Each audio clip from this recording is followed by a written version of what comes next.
Meus irmãos, hoje eu quero concluir o capítulo sobre a pregação do Evangelho em um mundo estruturalmente cativo. Estou concluindo um capítulo dentro do tema maior, Introdução à Cosmovisão Reformada.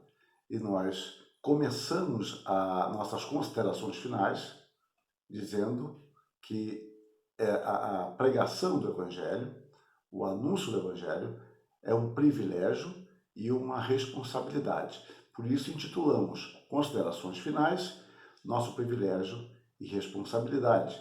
Falamos então que pregar a palavra é explicar o texto e aplicá-lo às necessidades dos nossos ouvintes. E dissemos que Deus tem compromisso com a sua palavra, não com nossas teorias e técnicas, e terminamos com a frase do Stott: a teologia é mais importante do que a metodologia. Continuando hoje, podemos observar que Pedro escreve às igrejas da dispersão, mostrando, entre outras verdades, o poder e a perenidade da palavra. Fostes regenerados, não de semente corruptível, mas de incorruptível, mediante a palavra de Deus, a qual vive e é permanente. Pois toda a carne é como a erva, e toda a sua glória como a flor da erva. Seca-se a erva e cai a sua flor.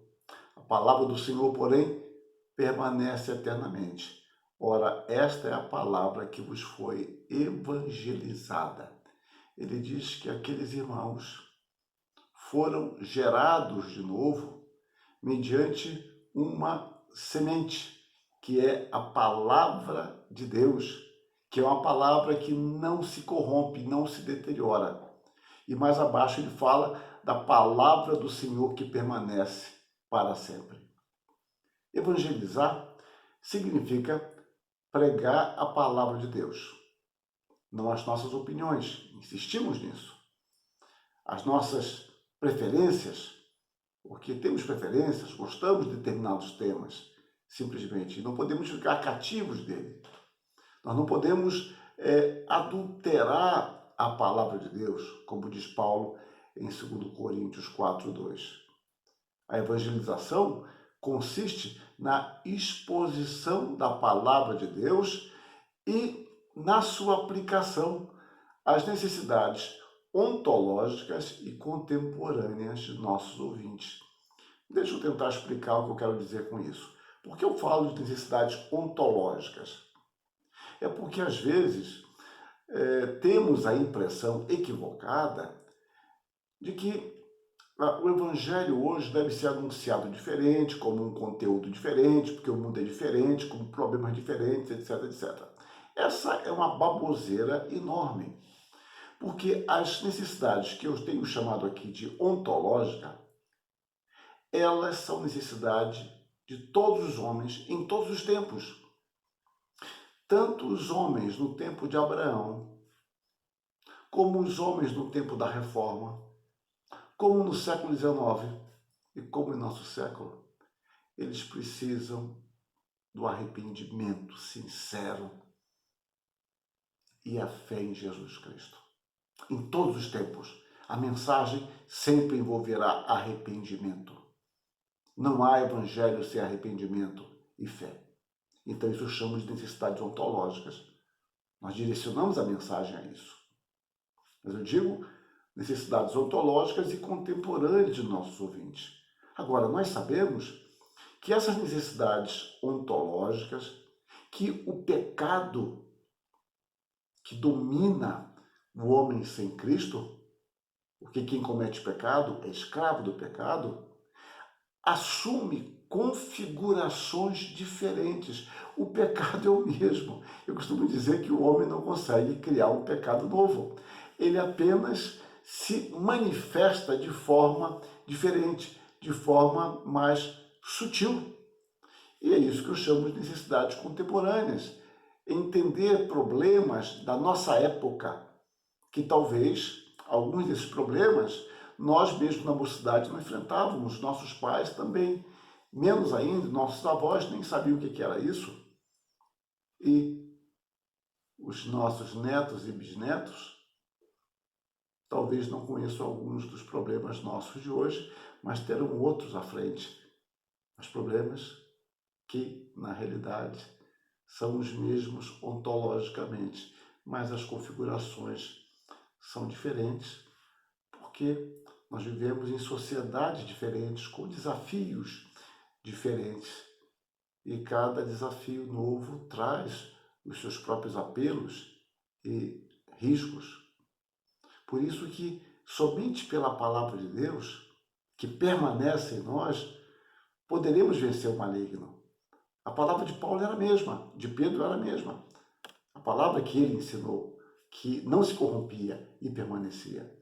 Vemos em João algo semelhante quando ele escreve a sua primeira epístola, capítulo 2, verso 14. Filhinhos, eu vos escrevi porque conheceis o Pai. Pais, eu vos escrevi porque conheceis aquele que existe desde o princípio. Jovens, eu vos escrevi porque sois fortes e a palavra de Deus permanece em vós e tendes vencido o maligno. A palavra de Deus é poderosa. Ela deve permanecer em nós, porque essa palavra não se deteriora, ela não se corrompe. Agora, por outro lado, sem a palavra, a nossa luta seria apenas uma rendição incondicional. Neste confronto, sem a palavra, estaremos sempre totalmente despreparados. Abraham Kuyper escreveu que tudo o que um pregador tem de fazer é considerar como, em obediência ao Senhor, ele pode ministrar a palavra, deixando os resultados com o Senhor. Trabalhemos em nossa esfera, ministrar a palavra. Os resultados estão fora do nosso alcance, deixemos isso com o Senhor. O apóstolo Paulo, no final da segunda carta aos Tessalonicenses, roga: finalmente, irmãos, orai por nós para que a palavra do Senhor se propague e seja glorificada, como também está acontecendo entre vós, para que a palavra do Senhor se propague e seja glorificada. A igreja prega o Evangelho e ora para que a palavra de Deus se propague e assim Deus seja glorificado. Este é o nosso propósito no anúncio do Evangelho. Isso reflete uma cosmovisão cristã.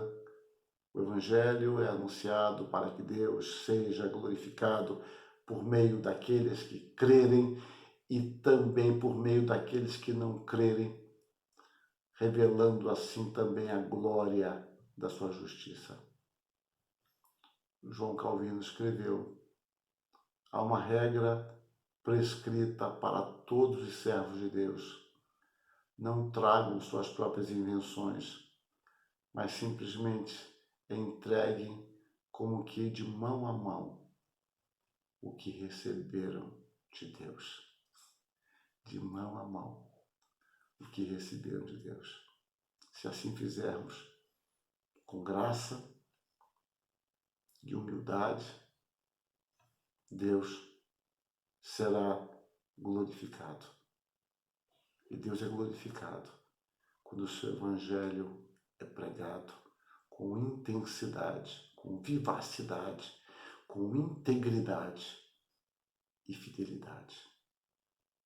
Peçamos a Deus discernimento. Peçamos a Deus que nos encha desse desejo de anunciar o Evangelho a todos os povos, a todas as pessoas, e que o façamos totalmente dominados pela graça. Amém.